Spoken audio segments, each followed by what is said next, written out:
And with more snow, Toronto is under an extreme cold weather alert. Christina Tenalia joins us now live with more on efforts to get some of the city's most vulnerable people out of the elements. Christina, sometimes the bad weather can bring out the best in people.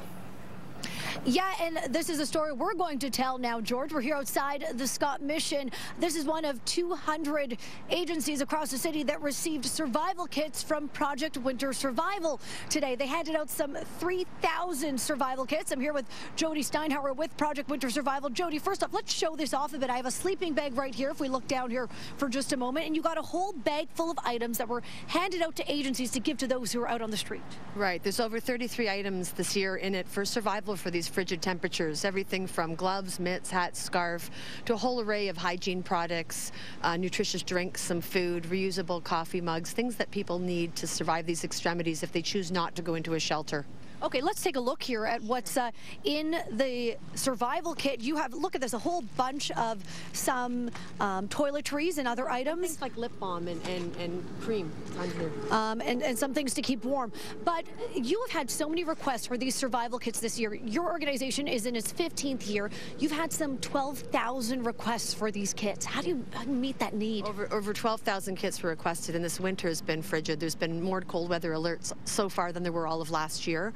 And we're able to do 3,000, but we're in desperate need of more. So if people want to help out, go to projectwintersurvival.org. We need help. The winter isn't going away, and the shelters are just full of capacity, and there's lots of people living on the streets that these are keeping them warm and keeping them alive. But this is a Band-Aid. Long-term housing is what the city needs. And what you've learned through your job is homelessness is not what people think all the time. Yeah.